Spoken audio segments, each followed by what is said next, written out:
since here in West Bengal people travels a lot. So in Karnataka during this Durga Puja, during pujas, in which particular place are you expecting more people in Karnataka? In which part of Karnataka?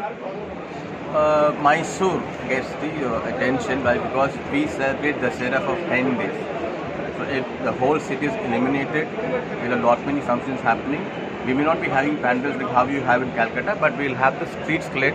We'll have cultural programs happening all over Mysore, and many people come to Mysore, stay there for 2 nights, 3 nights. They enjoy the jumbo safari, the elephants ride that happens there. Then they can see how a king was having his darbar functioning. Even that they can see. All that happens in this 10 days time. So lot many Bengalis used to come here. Bengalis are typical, Bengalis are travel lovers. Travel Actually, lovers, I am a travel travel lover. I Yeah. do Everybody, a lot of traveling.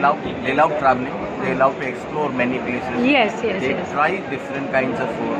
True. They're not specific to only Bengali food. They also Right. love the food. All kinds of all from all states, actually. And Karnataka is famous for the South Indian food. Yes. Okay. Again, we have totally different cuisines. We have Mangalorean cuisine, we have North Karnataka cuisine, Chola Druti and all that. That's famous in North Karnataka. Come to Mysore, you get idli, dosa, and vada and all that.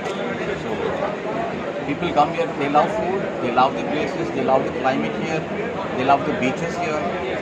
So, and culturally we are very close to Karnataka. Like the Sena dynasty of West Bengal, they had their origin from Karnataka.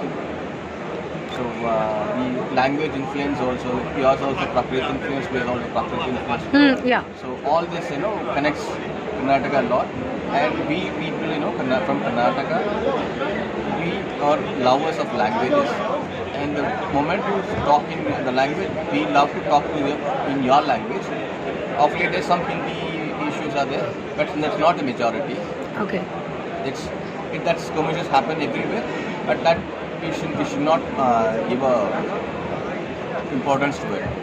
Basically, the Karnataka people love to speak. They speak Kannada, they speak Hindi, they speak Telugu, they speak Tamil, they speak Malayalam, they speak Marathi, and we have our own indigenous languages also like Tulu.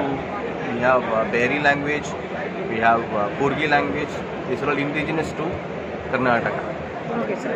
And now tell me, since you have told me about the climate, now which is the best time to visit those places which you have mentioned, like Hampi, Bangalore, Mysore especially?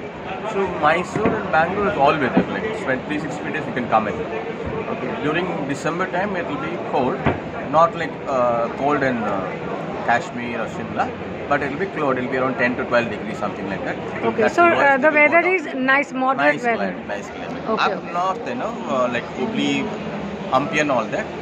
Between September to Feb is the best time. Okay. When summer will be harsh, but then this period will be very good. And during the winter season, the monsoon season, you'll have to explore this Chikmagalur, Coorg, then Shimoga, where you will find lot many waterfalls with brimming with water, then rivers of brimming. And the with greenery also. water. Greenery, yes. Yeah. Okay. And the backwaters are there. Backward. Okay. Beaches you can see anytime. And we have a mini Goa by the name of Karwar, which is 100 kilometers from Goa. All right. Yeah. Okay. Same pristine beaches are there in Karwar. So you have many things to explore. It's getting people are coming, they are experiencing it now. It takes time, maybe in another year or two. Yeah. We'll be the #1 state for the tourism. Government is taking great initiatives. Thank you so much, sir. Thank you. Thank you very much, sir. Have a nice day. Thank you.